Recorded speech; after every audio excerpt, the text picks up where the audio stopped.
Antonio Nariño.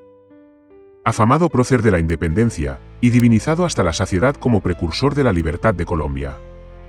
Es el claro ejemplo de un personaje privilegiado y paradigmático, de la aristocrática sociedad hispana de aquella época en lo que fue el virreinato de Nueva Granada.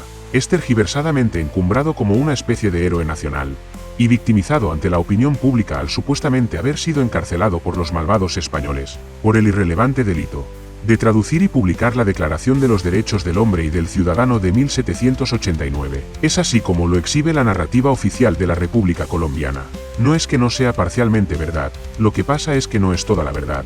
Y la cosa cambia mucho cuando somos conscientes de que la propaganda nacionalista colombiana es sesgada, descontextualiza y omite en su narrativa la totalidad de los hechos, transformando la verdad parcial en una infame falsedad. ¿Cuáles son los hechos? Los hechos son que la difusión de dicho texto en aquella época era un grave delito penal en España.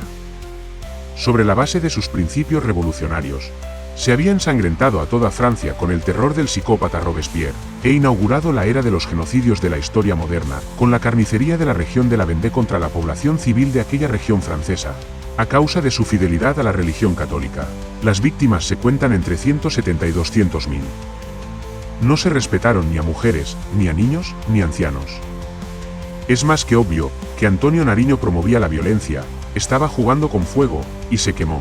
Vinculado a sociedades secretas, se dedicó a actividades sediciosas, promoviendo la violencia y tratando de caldear el ambiente, e invocando el pasar a cuchillo a los chapetones, que no eran otros más que los españoles peninsulares, contra quienes se fomentaba el odio, por el mero hecho de antipatías personales que algunos criollos de la élite, descendientes de españoles, tenían hacia los peninsulares, americanos de primera generación, especialmente a los vizcaínos. Todo esto, engrosado con el injustificado agravio que suponía que los peninsulares accedieran a la función administrativa en igualdad de condiciones que los criollos, cosa que no era así hasta que Carlos III en las reformas borbónicas decidió regular esa tradición que privilegiaba a los criollos, imponiendo la igualdad de condiciones para criollos y peninsulares en el acceso a los altos cargos administrativos.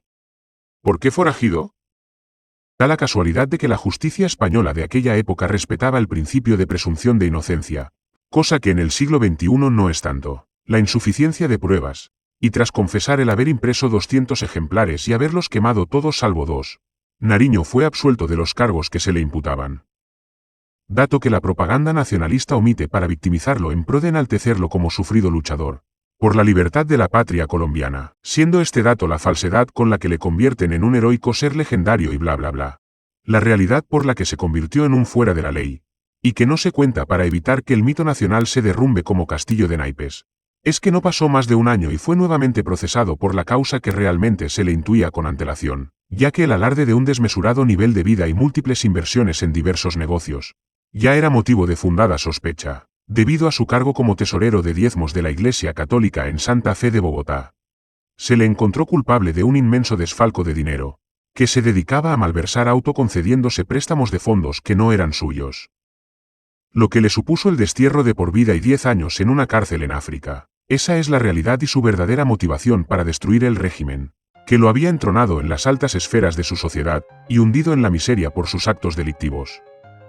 Su lucha no era por la libertad de su patria como usualmente nos venden. Luchaba por la impunidad de sus fechorías. Menudo pájaro. El malhechor, pero no era solo ladrón. Era doblemente traidor. No solo a su patria, sino a sus compañeros de sedición también, a quienes delató en un acto de vil mezquindad tratando de obtener un mejor trato en los alevosos delitos, de los que era reo, convicto y confeso, con la esperanza de incluso obtener el perdón a cambio de la pérfida traición. De camino a su destino africano, al llegar a Cádiz, logró huir y llegar a Madrid. Viajó hasta Francia e Inglaterra, allí frecuentó círculos masónicos y revolucionarios, y se carteó justamente con Esteban Palacios, el tío y protector de Simón Bolívar. Algo que no parece casualidad. Regresó a Nueva Granada disfrazado de sacerdote, donde se entregó voluntariamente al virrey. Trató de obtener su libertad a cambio de información, ofreciendo al virrey proporcionar la relación de una conspiración, que él con varios insurrectos a quienes traicionaba habían supuestamente coordinado para derrocar el régimen virreinal. Esto lo lograrían apoyando y facilitando la invasión de un ejército británico, que entraría para atacar a Santa Fe de Bogotá. Este es el extracto de una carta que Nariño le envió al virrey Pedro de Mendinueta. Y si el resentimiento me condujo hasta los bordes del precipicio, Yo aseguro a vuestra excelencia que de hoy en adelante mi obligación y el reconocimiento de sus grandes bondades me conducirán hasta derramar la última gota de mi sangre, en servicio del rey. Así era el personaje que llegó a ser presidente de Colombia. Todo un deshonor para dicha república, el hoy enaltecido como uno de los más grandes libertadores de Colombia, que incluso le puso su nombre a uno de sus departamentos. Su desvergüenza no tenía límites.